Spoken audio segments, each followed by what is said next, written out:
Hare Nama Hare Nama eva kevalam Kalo nasteva nasteva nasteva gatiranyata.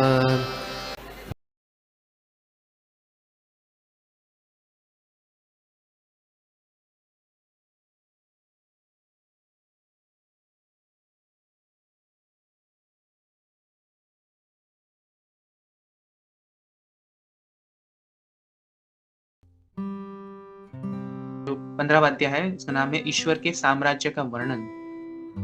और जिस प्रकार उस कभी कोई भी कोई भी भागवत क्लास में अगर हम जाएंगे उससे पहले हम क्या करते हैं? मंगलाचरण। पहले हम मंगलाचरण करेंगे। ओम नमो भगवते वासुदेवाय। ओम नमो भगवते वासुदेवाय। ओम नमो भगवते वासुदेवाय। ओम अज्ञानतिमिरान्धस्य ज्ञानाञ्जनशलाकया चक्षुरुन्मीलितं येन तस्मै श्रीगुरवे नमः। श्रीचैतन्यमनोभीष्टं स्थापितं येन भूतले स्वयं रूपः कदा मह्यं ददाति स्वापदान्तिकम्। वन्देऽहं श्रीगुरो श्रीयुतपदकमलं श्रीगुरून् वैष्णवांश्च श्रीरूपं साग्रजातं सहगणरघुनाथान्वितं तं सजीवं साद्वैतं सावधूतं परिजनसहितं कृष्णचैतन्यदेवं श्रीराधाकृष्णपादान् सहगणललिता श्रीविशाखान्वितांश्च। हे कृष्ण करुणा सिंधु दीनबंधु जगत्पते गोपेश गोपिका कांत राधा कांत नमोस्तुते। तप्त कांचन गौरांगी राधे वृंदावनेश्वरी वृषभानुस्ते देवी प्रणमामि हरिप्रिये। वंशाकल्पतरुभ्यश्च कृपा सिन्धुभ्य एव च पतितानां पावनेभ्यो वैष्णवेभ्यो नमो नमः। जय श्री कृष्ण चैतन्य प्रभु नित्यानंद श्री अद्वैत गदाधर श्रीवासादि गौर भक्तवृंद। हरे कृष्णा कृष्ण कृष्ण हरे हरे हरे राम राम राम हरे हरे। तदंशन स्मृते यस्मिन् दुष्करं सुकरं भवेत् विस्मृते पुरीदं त्या श्री चैतन्यं नमामि तम्। ठीक। सो कैंटो 3 मेरे पास हिंदी में थोड़ा सर्च करना पड़ेगा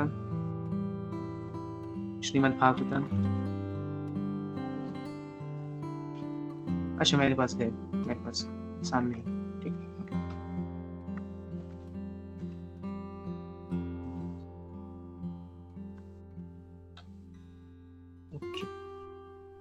बहुत ही सुंदर श्लोक है आज का। आज हम इसका डेप्थ में देखेंगे। तो श्लोक कुछ ऐसा है। अत्रोपसृष्टमिति चोत्स्मितम् इंदिरायाः स्वानां धिया विरचितं बहुसौष्ठवाढ्यं मह्यं भवस्य भवतां च भजन्तमङ्ग नेमुर्निरीक्षण वितृप्तदृशो मुदा कैः। शब्दार्थ। अत्र यहाँ सौंदर्य के मामले में उपसृष्टम पराजित इति इस प्रकार च तथा उत्स्मितम उनकी सुंदरता का गर्व इंदिरायाः लक्ष्मी जी का स्वानाम अपने भक्तों का धिया बुद्धि द्वारा विरचितम ध्यायित बहुसौष्ठव आढ्यम अत्यधिक सुंदर ढंग से अलंकृत किया गया मह्यम मेरा भवस्य शिवजी का भवताम तुम सबों का च तथा भजंतम पूजित अंगम श्री विग्रह स्वरूप नेमुह नमस्कार किया निरीक्ष देखकर न नहीं तृप्त तृप्त दृशः आंखें मुदा प्रसन्नता पूर्वक कई उनके सिरों से। अनुवाद और तात्पर्य श्रील प्रभुपाद जी के द्वारा। अनुवाद।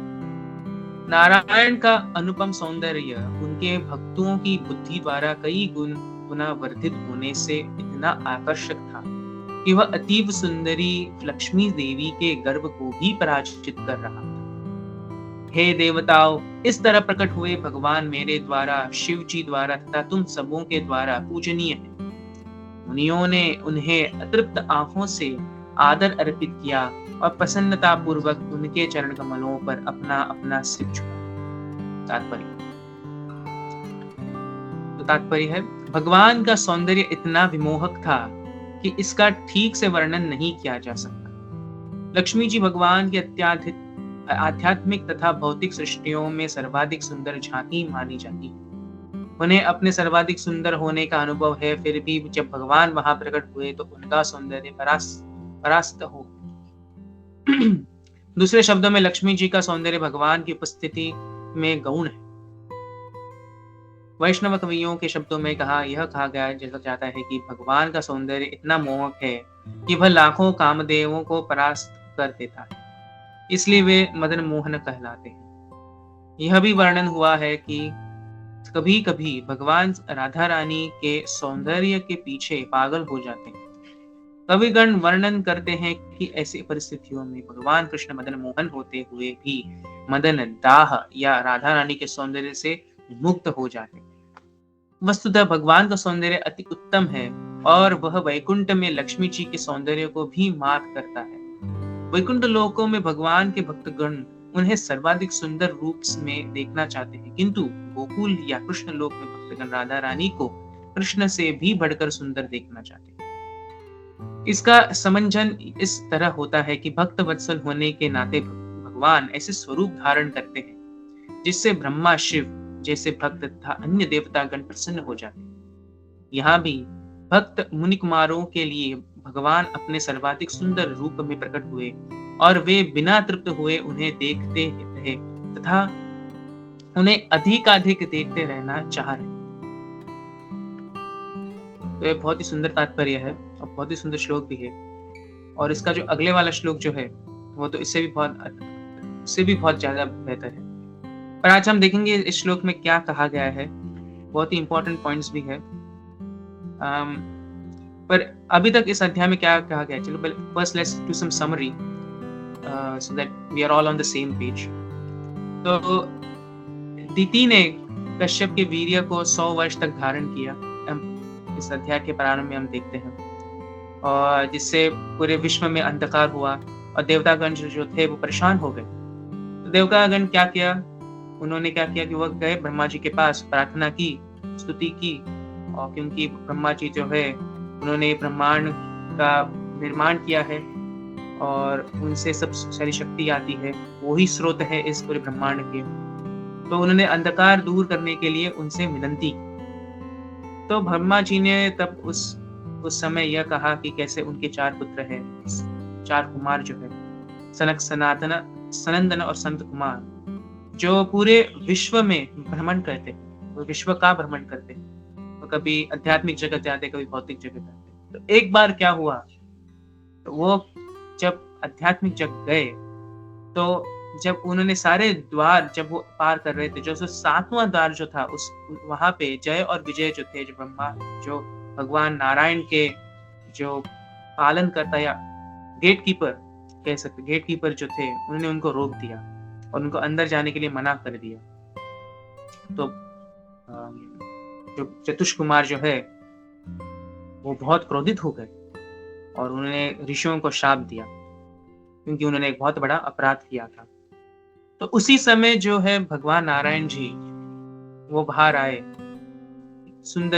इतने सुंदर थे, जैसे कि इस श्लोक के अनुवाद में कहा गया है कि अनुपम सौंदर्य उनका जो है उन्होंने दिखाया। तो यह देख के सारे ऋषियों जो है और सारे जो भक्तगण, जो भी निवासी है, वो प्रसन्न हो गए, क्योंकि भगवान का सौंदर्य देख के, क्योंकि वह शांत है। तो चतुर कुमार भी बहुत ही प्रसन्न हो गए। और आज के इस श्लोक में विस्तार रूप से कहा गया है कि भगवान की सौंदर्य के बारे में, कि अत्र उपसृष्टम, कि अगर हम भगवान की सौंदर्य के बारे में बात करें तो भगवान इतने सुंदर है कि वह जो इंदिराया, मतलब लक्ष्मी जी जो है, उनकी सुंदरता को भी डिफीट कर देते, उनको भी जीत लेते हैं। तो अगर हम प्रभुपाद जी तात्पर्य में कहते हैं कि अगर भौतिक जगत और आध्यात्मिक जगत में देखा जाए तो सर्वाधिक सुंदर कौन है, तो वो है लक्ष्मी जी।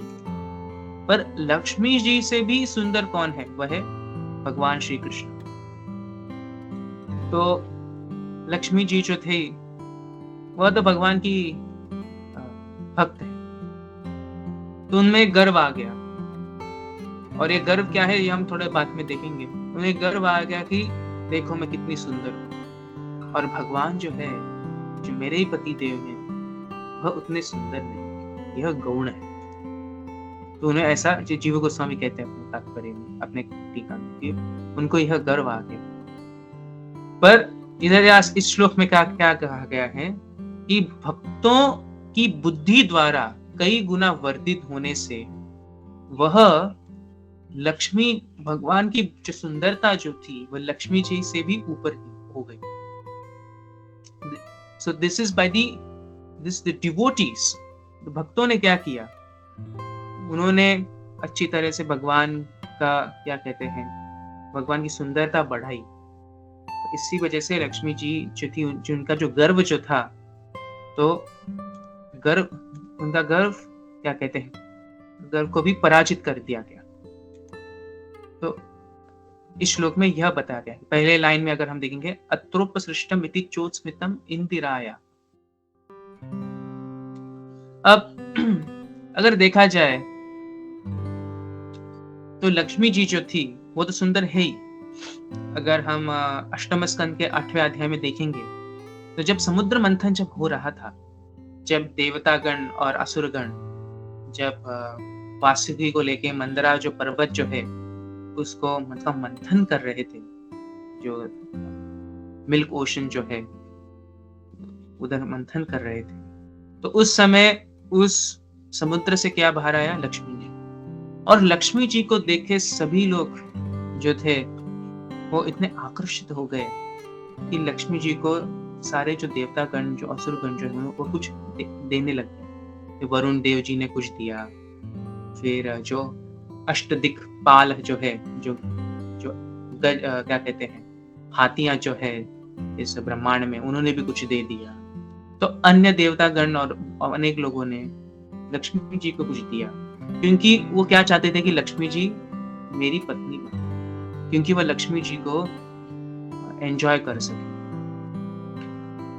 पर लक्ष्मी जी जो थी उन्हें भी वो किसी के प्रति आकर्षित नहीं हुई। उन्हें क्या, वो देख रही थी अगर कोई है जो ज्ञान में अगर अच्छा है और उसने क्रोध को है वश में नहीं। कुछ लोग हैं जो कुछ चीजों में अच्छे हैं, कुछ बाकी चीजों में अच्छे नहीं। तो पूर्णतः रूप से किसी ने भी किसी को पराजित नहीं किया, वो विजयी नहीं है। तो असली विजयी कौन है, तो वो है नारायण। क्योंकि जब उन्होंने नारायण जी को देखा, नारायण जी जो थे वह बैठ रहे थे अपने शेषनाग पे और शांत थे। उनमें सब कुछ था जो लक्ष्मी जी को चाहिए था। उसने लक्ष्मी जी ने कहा कि मुझे भगवान श्री नारायण जी चाहिए। तो प्रभुपाद जी अपने तात्पर्य में लिखते हैं कि रावण जैसे असुरगण, उन्हें क्या चाहिए, उन्हें धन राशि चाहिए, उन्हें लक्ष्मी जी को एंजॉय करना। बट शिला प्रभुपाद जी के शब्द हैं, but Lakshmi ji is the exclusive property of lord Vishnu. इसका अर्थ क्या हुआ कि वह सिर्फ भगवान विष्णु या नारायण, भगवान विष्णु के अनेक नाम हैं, या भगवान विष्णु नारायण की ही सेवा करेगी, बस और की सेवा नहीं करेगी। कि भगवान विष्णु की ही प्रॉपर्टी है, कोई उसका उपयोग नहीं कर सकता। तो इसीलिए अनेक जो धनी लोग जो होते हैं, उनको बहुत पैसा मिलता है, वह इस पूरी दुनिया में भी, अगर ब्रह्मांड में नहीं तो इस भौतिक जगत, इस भूलोक में तो अत्यंत अमीर या अत्यंत धनी है। पर कुछ समय बाद वो धन जो है वो चला जाता है, क्योंकि लक्ष्मी जी का दूसरा नाम है चंचला। वो चंचल है, तो एक स्थान पे नहीं रुकती। पर जहां पे भगवान श्री कृष्ण की आराधना हो, वहां पर वह उपस्थित होती है। इसी संदर्भ में मुझे एक स्टोरी याद आ रही है, इंसिडेंट, स्टोरी नहीं, इंसिडेंट याद आ रहा है जो मायापुर धाम में हुआ था। तो 50 साल पूर्व, यस 50 ईयर्स करेक्ट, 50 साल पूर्व की बात है, जब मायापुर में सिर्फ खेतीबाड़ी होती थी। मायापुर कुछ शहर नहीं था, कोई लोग नहीं रहते थे इधर, और एक कुटिया थी, और उस कुटिया में शिला प्रभुपाद, जो इस्कॉन की कुटिया, मतलब जो भजन कुटीर जो है जो हम आजकल आज हम देखते हैं श्रीधाम मायापुर, तो सिर्फ एक ही कुटिया थी। और शिला प्रभुपाद जी ब्रह्मानंद जी से, जो उनके शिष्य है ब्रह्मानंद स्वामी से, कह रहे हैं कि एक समय आएगा कि यह एक शहर बन जाएगा। मतलब ऐसे कुछ कह रहे हैं, मुझे एग्जैक्टली डिटेल नहीं मालूम है, ऐसे कुछ कह रहे हैं कि हम भगवान की आराधना करेंगे, बहुत सारे लोग आएंगे मायापुर में इत्यादि। तेरे बहुत ग्रैंड क्या कहते हैं एक्सप्लेनेशन प्रभुपाद जी दे रहे हैं। और ब्रह्मानंद जी कहते हैं प्रभुपाद जी से कि ये तब सब तो ठीक है प्रभुपाद जी, पर धनराशि लक्ष्मी कहाँ से आएगी, यह हमारा टेंशन है कि इतनी कौन आएगा, कौन इतना डोनेशन रहेगा, क्योंकि 50 साल पूर्व तो इस्कॉन में सिर्फ 5,000 लोग, ज्यादा से ज्यादा 10,000, उससे ज्यादा नहीं। तो कौन आएगा श्रीधाम मायापुर में, कौन इतना लक्ष्मी देगा। तो श्रीला प्रभुपाद जी कहते हैं कि हमारे जो श्री विग्रह जो है श्रीधाम मायापुर में, उनका नाम है श्री श्री राधा माधव। माधव का अर्थ है कि वह लक्ष्मी जी के पति है।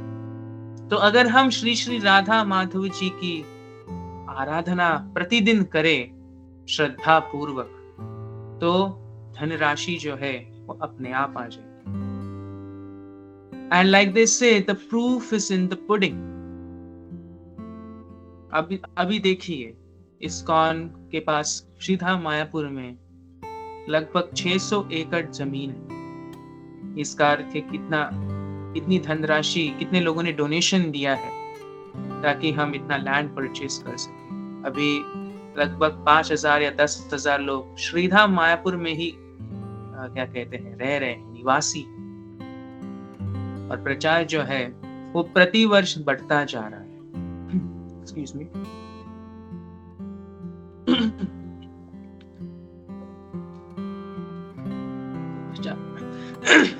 Excuse me. तो प्रचार जो है जो प्रति वर्ष जो है बढ़ता जा रहा है। तो यह है, अगर कोई दिव्य पुरुष या मतलब आचार्य कुछ वाणी कहे, वह सत्य हो ही जाता है। उस पर हमें कभी भी डाउट नहीं करना चाहिए, संशय जो है नहीं करना चाहिए। तो यह है लक्ष्मी जी, जो मैं कह रहा था कि लक्ष्मी जी कैसे चंचल है, पर वह भगवान नारायण की दासी है, वो भगवान नारायण की सेवा करती है। तो जहाँ पे भगवान नारायण हो या भगवान श्री कृष्ण हो, तो वहां पे लक्ष्मी ना होना असंभव। अगर हम अच्छी तरह से आराधना करें, जिस प्रकार में नारद पंचरात्र या जिस प्रकार से हमारे आचार्यगण कहते हैं, so definitely we'll get the desired result। जो हमें रिजल्ट जो है चाहिए वो हमें मिल ही जाता है। अब इस श्लोक में एक बहुत इंपॉर्टेंट शब्द का प्रयोग किया गया है, वो है गर्व। एक्चुअली संस्कृत शब्द है उत्स्मितम, उसकी सुंदरता का गर्व। अब एक बहुत बड़ा प्रश्न उठता है कि वैकुंठ लोक में गर्व कैसे आ सकता है, क्योंकि हम हमारे ग्रंथों में पढ़ते हैं कि काम, क्रोध, लोभ, मोह, मद, मत्सरी, ये 6 जो है 6 दोष हैं। और अगर यह 6 दोष हैं तो हम गोलोक, वृंदावन या वैकुंठ लोक में हम निवास नहीं कर सकते, हमें पुनः इस भौतिक जगत में आना पड़ेगा। तो यह किस प्रकार का गर्व है, तो इसके बारे में श्रीला रूप गोस्वामी अपने भक्ति रसामृत सिंधु में विस्तार रूप से लिखते हैं। वह कहते हैं कि एक होता है स्थायी भाव। तो सिंपल शब्द में कहा जाए कि वह एक भावना जो होती है भगवान के साथ, जो भक्त की भावना होती है भगवान के प्रति, जो रिश्ता जो होता है, जो संबंध जो होता है, वह उदाहरणार्थ जैसे दास्य भाव, जैसे कि सख्य रस, दास्य रस, माधुर्य रस इत्यादि, यह जो उनका जो रस जो होता है, जो भाव होता है भगवान के प्रति जो रिश्ता होता है, इसे कहते हैं स्थायी। पर यह तो स्थायी भाव हो गया, और एक भाव होता है जिसे कहा जाता है व्याभिचारी भाव। तो मैं थोड़े से टेक्निकल टर्म्स का प्रयोग कर रहा हूँ, पर डोंट गेट टू स्कैर्ड, ज्यादा भयभीत ना होइए, क्योंकि बहुत सिंपल है ये। हम एक उदाहरण के साथ भी ले लेंगे। स्थायी भाव का अर्थ है कि जैसे लक्ष्मी जी जो है वो भगवान की सेवा करती है। किस प्रकार की सेवा करती है, क्या कोई मुझे बता सकता है?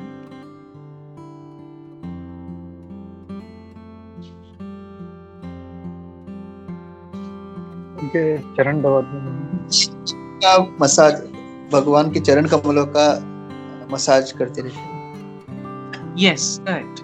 कि वो भगवान के चरण कमल जो है उनका वो मसाज करती है। करेक्ट।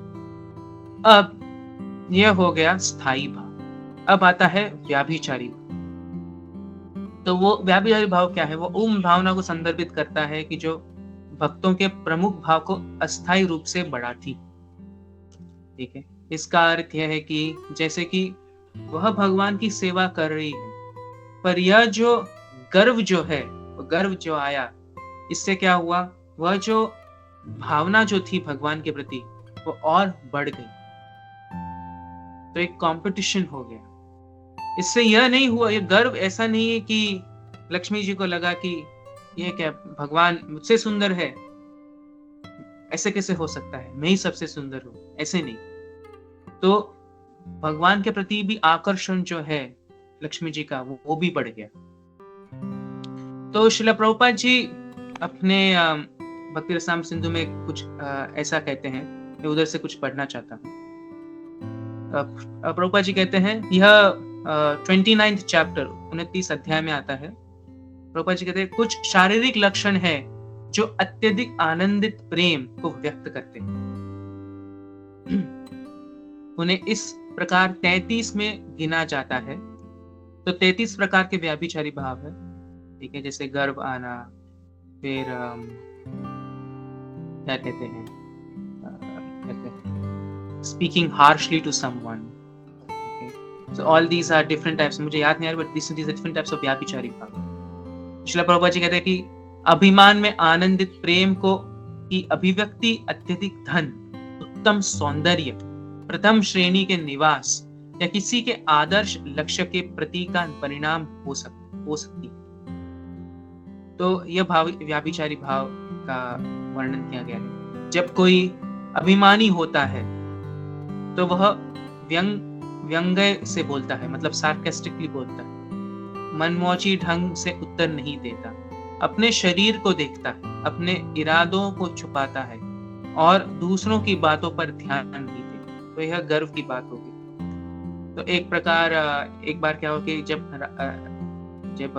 भगवान श्री कृष्ण अपने गोपियों के साथ नृत्य कर रहे थे, रास नृत्य जो होता है, तो एक बार राधा रानी जो है वो जब नृत्य कर रही थी, उन्होंने वह जो रासा डांस जो है उन्होंने वह छोड़ दिया, वो चली गई। तो एक गोपी जो है वो भगवान ने क्या किया, सारे वो रासा डांस ही छोड़ दिया, वो राधा रानी के पीछे पीछे भागने लग गए। तो गोपियां जो है, तो गोपियों ने पूछा कि आप भगवान श्री कृष्ण आप सबसे सुंदर है, आप राधा रानी के पीछे पीछे क्यों भाग रहे हैं? ये आपको अच्छा लगता है भगवान रानी की राधा रानी की सेवा करने के लिए। वो एग्जैक्ट शब्द जो है वो उसका उपयोग कर रहे हैं, वो यह है कि मेरे प्रिय कृष्ण, आपने हमारी श्री राधा रानी के रूप की सेवा करके बहुत उपकार किया है, और अब आपने अन्य सभी गोपियों को उनकी खोज करने के लिए छोड़ दिया। कृपया मुझे यह पूछने की अनुमति दे कि आप चाहते हैं कि वह आपके साथ कैसा व्यवहार करे। तो राधा रानी जी को गर्व आया कि मैं सबसे सुंदर हूं, पर भगवान श्री कृष्ण, और उसने इसलिए रास डांस छोड़ दिया, पर भगवान श्री कृष्ण ने क्या किया, वो उसके पीछे पीछे भागने चले। तो यह हो गया व्याभिचारी भाव। इससे यह नहीं हुआ कि राधा रानी ने भगवान से रिश्ता जो है वो क्या कहते हैं कट कर दिया या छोड़ दिया, ये भगवान ने भी राधा रानी से जो रिश्ता जो है छोड़ दिया, ऐसे नहीं हुआ। तो व्याभिचारी भाव जो है वो जो स्थायी भाव को ज्यादा क्या कहते हैं, it makes it even more better, उसको और अच्छा बना देता है। तो यह है एक एग्जाम्पल। ये जो प्राइड जो है वो भौतिक नहीं है, वो आध्यात्मिक है। इससे भगवान और अपने भक्तों के प्रति जो रिश्ता जो होता है, जो रस जो होता है, वो रस बढ़ता है, वो कम नहीं होता। हमें इसे भौतिक रस से इसकी तुलना नहीं करनी चाहिए, या भौतिक रस, क्षमा चाहता हूँ, भौतिक जो गर्व जो होता है उससे हमें तुलना नहीं करनी चाहिए। तो यह है गर्व के प्रति, गर्व ये जो शब्द जो है इसका यह एक एक्सप्लेनेशन। फिर अगर हम आगे देखेंगे आज के जो श्लोक है, भागवत के श्लोक में इधर कहा गया है कि जो अन्य देवतागण जो है, शिव जी, ब्रह्मा जी इत्यादि, वे और अनेक ऋषियां जो है, ऋषिगण जो है, वह भी भगवान की जो है आराधना कर रहे हैं। और वो क्या कर रहे हैं, वो उनके आभूषण जो है, वस्त्र को सजा रहे हैं, और इससे क्योंकि उन्होंने उसको सजाया है इसीलिए भगवान की जो सुंदरता है वो बढ़ गई। तो इस श्लोक में कहते हैं कि भगवान शिव भी भगवान की आराधना, नारायण जी की आराधना करते हैं। तो मध्वाचार्य जी कहते हैं कि शिव जी और ब्रह्मा जी जो है वह भगवान नारायण के अंग से आता है, इसलिए भगवान का और एक नाम है केशव। क का अर्थ है ब्रह्मा जी, ईश का अर्थ है शिव जी, और क्योंकि वह भगवान के अंग से आते हैं इसलिए भगवान का नाम पड़ा केशव। तो इसलिए भगवान नारायण जो है वो सर्वोच्च है, वह अन्य देवतागण एवं भगवान शिव जी तो देवतागण नहीं है, वो उनका शिव जी इज अ डिफरेंट तत्व ऑल टुगेदर, वो उनसे भी ऊपर है।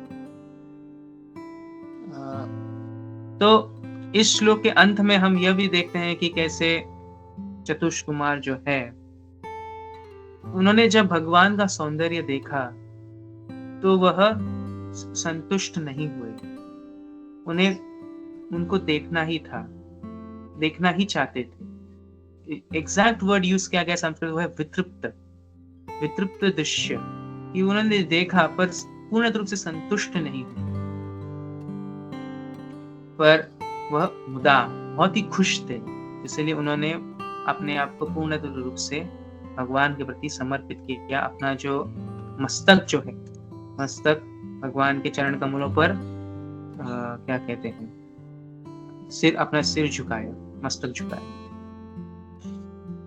तो अगर हम देखेंगे भौतिक जगत में किसी के प्रति समर्पण करना अत्यंत कठिन है।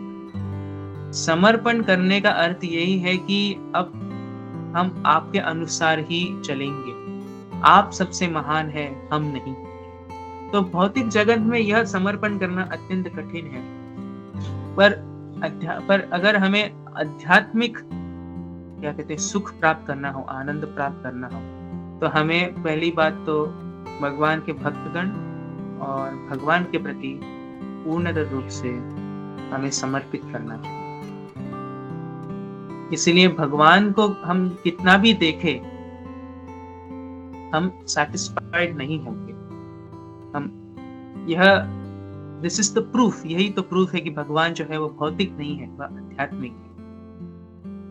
और अगर इस विषय में बहुत लोग कहेंगे कि हमने भगवान को देखा नहीं है, भगवान कैसे दिखते।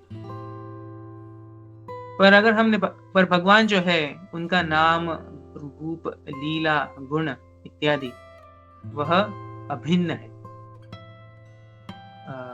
इसके बारे में प्रथम पुराण इत्यादि अनेक शास्त्रों में भी कहा गया है कि वैसे भगवान का नाम, रूप, गुण, लीला सब अभिन्न है। और इसका हम एक बहुत परफेक्ट एग्जाम्पल अगर हम देखेंगे, अगर एटलीस्ट मेरे निजी जीवन में अगर मैं कहूँ तो कार्तिक मास में हम प्रतिदिन भगवान की जो लीला जो है, दामोदर लीला का श्रवण करते और एक भी समय ऐसा नहीं आता कि हम तंग आते हैं कि मैं तंग आ गया हूँ भगवान की उसी लीला का बारंबार श्रवण करने से।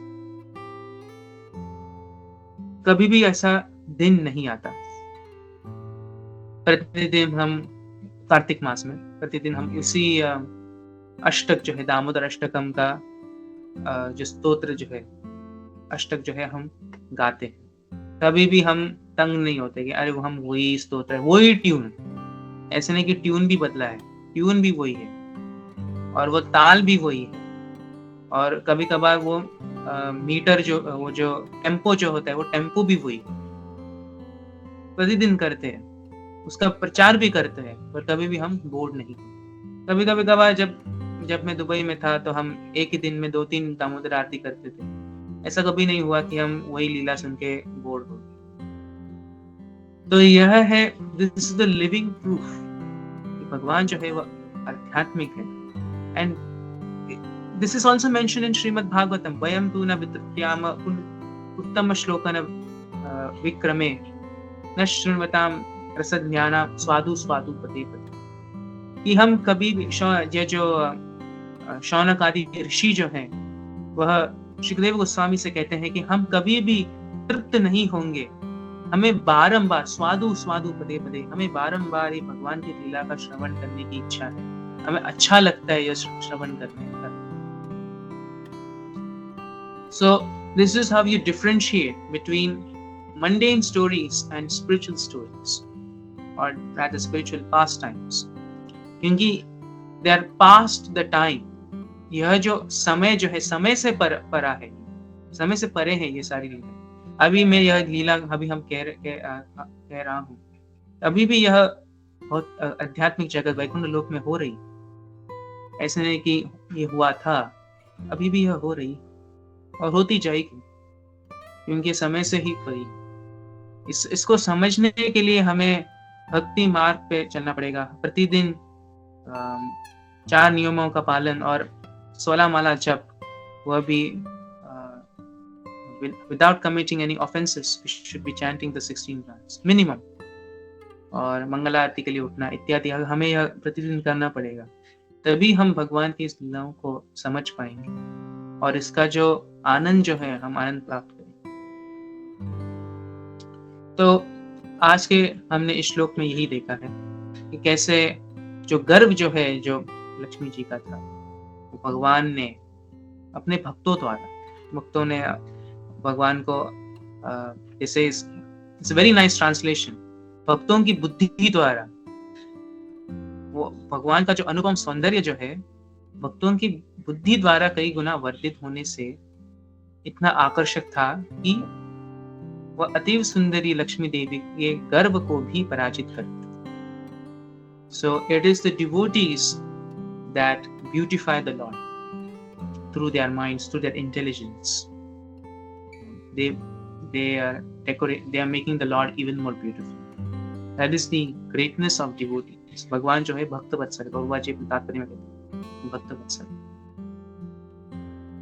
So जितना मुझे मालूम है मैंने आज के इस श्लोक का वर्णन किया। अगर किसी का कोई प्रश्न हो, मैं पूर्ण प्रयास करूंगा उसका उत्तर देने के लिए।